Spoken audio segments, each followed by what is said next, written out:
Samantala sa puntong ito, balikan po natin yung nangyari dito po sa Pililla Rizal naman na pagsabog kung saan nga po may mga indikasyon na may mga lamang pampasabog yung loob po ng bodega. At kasama po natin sina Senior Superintendent Bernabe Balba, Provincial Director po ng Rizal PNP, at Inspector Mary Erica Pedrosa, ang Fire Marshal po ng Pililla Rizal. Magandang hapon po sa inyo po.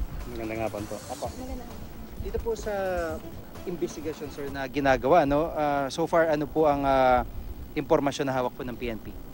Bali po ngayon, nasa kasalukuyan pa pong nag-search at saka nag-safety procedures yung ating mga member ng Explosive Ordnance Disposal Unit.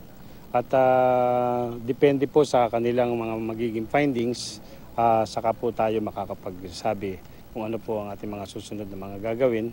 At hindi pa nga po hanggang ngayon ang ating SOCO kasi naayos pa po yung lugar na para maging safe para sa lahat.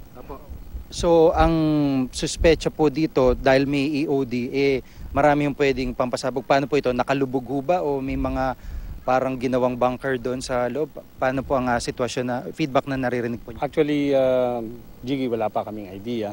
Kaya nga yung ating mga EOD, hindi pa sila umaalis hanggang ngayon. At patuloy pa rin ang kanilang pagsusuri sa lugar na yan. Iba po yung nakalagay sa papel, parang warehouse ng makina daw, sa nangyari, sa insidente na nakita po ng mga taga rito. So paano nyo po i-reconcile po ito?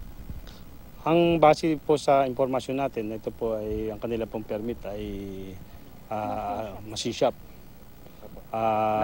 Pangsasakyan po? Wala pong basta po machine shop. At yun po ay makakasama sa ating investigasyon. Hindi pa po natin napapasok ang lugar at hindi pa po tayo pinapapasok ng ating mga EOD. Dahil nga po gusto nila na maging 100% na safe yung lugar bago sila magbigay ng kanilang report. Ma'am, doon po sa nangyaring pagsabog, ano po ang tinitingnan dito ng BFP na posibleng pinagmulan o naging sanhi po?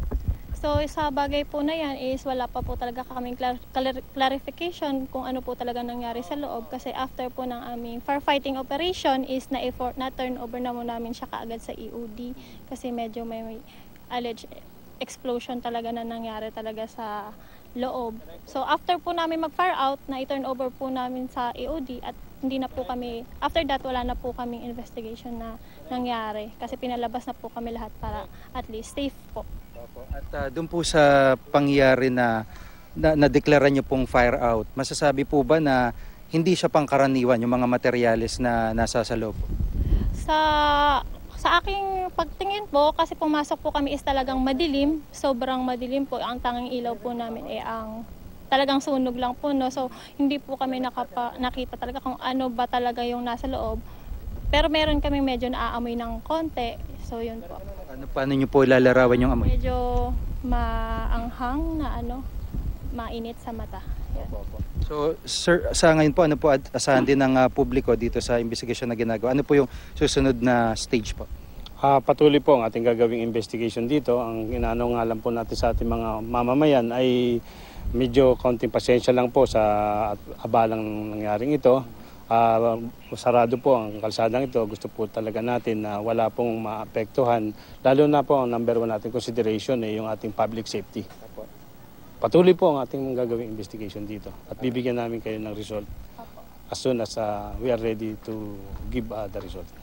Maraming salamat po sa pagkakataon. Sina Senior Superintendent Bernabe Balba, ang Provincial Director po ng Rizal PNP, at Fire Inspector Mary Erica Pedrosa ng BFP Pililla Rizal. Maraming po salamat sa inyo.